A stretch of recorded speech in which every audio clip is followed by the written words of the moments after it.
ಬಳಕೆದಾರರೇ, ನಿಮ್ಮ ಕಸ್ಟಮರ್ದು MSME register number ಕಳೆದೋಗಿದ್ರೆ ನೀವು ಈಗ ಈಸಿಯಾಗಿ ನಿಮ್ಮ MSME ರಿಜಿಸ್ಟರ್ ನಂಬರನ್ನು ತಗೋಬಹುದು. ಇದಕ್ಕೆ ನೀವು MSME ರಿಜಿಸ್ಟರ್ ಟೈಮ್ನಲ್ಲಿ ಯೂಸ್ ಮಾಡಿರೋ ಮೊಬೈಲ್ ನಂಬರ್ ಅಥವಾ ನಿಮ್ಮ ಕಸ್ಟಮರ್ನ ಇಂಡಿವಿಜುವಲ್ ಪ್ಯಾನ್ ನಂಬರನ್ನು ಇದ್ದರೆ ಸಾಕು. ಈಗ ಮೊಬೈಲ್ ನಂಬರಿಂದ ಹೇಗೆ MSME ರಿಜಿಸ್ಟರ್ ನಂಬರ್ ತಗೊಳ್ಳೋದು ಅಂತ ನೋಡೋಣ. ಮೊದಲನೇದಾಗಿ ನಮ್ಮ CSC ಮಿತ್ರ ಪೋರ್ಟಲ್ಗೆ ಲಾಗಿನ್ ಆಗಿ MSME ಸರ್ವಿಸಸ್ನ ಕ್ಲಿಕ್ ಮಾಡಿ. ನಂತರ ಸರ್ಚ್ MSME ಬೈ ಮೊಬೈಲ್ ನಂಬರನ್ನು ಸೆಲೆಕ್ಟ್ ಮಾಡಿ. ಇದಾದ ನಂತರ ಎಂಟರ್ 10 ಡಿಜಿಟ್ ಮೊಬೈಲ್ ನಂಬರ್ನಲ್ಲಿ ಬಂದು ನಿಮ್ಮ ಕಸ್ಟಮರ್ನ ಫೋನ್ ನಂಬರನ್ನು ಟೈಪ್ ಮಾಡಬೇಕು.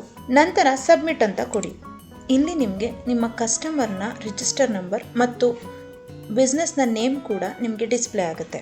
ಇದಾದ ನಂತರ ಈಗ ಪ್ಯಾನ್ ನಂಬರ್ ಮುಖಾಂತರ ಹೇಗೆ ಕಸ್ಟಮರ್ನ ರಿಜಿಸ್ಟರ್ ನಂಬರ್ ಮತ್ತು MSME ಸರ್ಟಿಫಿಕೇಟ್ ಪಡೆಯೋದು ಅಂತ ತಿಳ್ಕೊಳ್ಳೋಣ. MSME ಸರ್ವಿಸ್ಗೆ ವಾಪಸ್ ಬಂದು search or download by PAN ನಂಬರನ್ನು ಸೆಲೆಕ್ಟ್ ಮಾಡಬೇಕು. ಇಲ್ಲಿ ನಿಮಗೆ ರಿಜಿಸ್ಟರ್ ನಂಬರ್ ಮಾತ್ರ ಬೇಕಾಗಿದ್ದರೆ ಫೈಂಡ್ ರಿಜಿಸ್ಟರ್ ನಂಬರನ್ನು ಕ್ಲಿಕ್ ಮಾಡಬೇಕು. ಅಥವಾ ನಿಮಗೆ ರಿಜಿಸ್ಟರ್ ನಂಬರ್ ಜೊತೆಗೆ ಸರ್ಟಿಫಿಕೇಟ್ ಕೂಡ ಬೇಕಾಗಿದ್ದಲ್ಲಿ ಫೈಂಡ್ ಆ್ಯಂಡ್ ಡೌನ್ಲೋಡ್ ಸರ್ಟಿಫಿಕೇಟನ್ನು ಕ್ಲಿಕ್ ಮಾಡಬೇಕು. ನಂತರ ಇಂಟರ್ ಇಂಡಿವಿಜುವಲ್ ಪ್ಯಾನ್ ನಂಬರ್ನಲ್ಲಿ ಬಂದು ನಿಮ್ಮ ಕಸ್ಟಮರ್ನ ಪರ್ಸ್ನಲ್ ಪ್ಯಾನ್ ನಂಬರನ್ನು ಟೈಪ್ ಮಾಡಬೇಕು. ಇದಾದ ನಂತರ ಸಬ್ಮಿಟ್ ಅಂತ ಕೊಡಬೇಕು.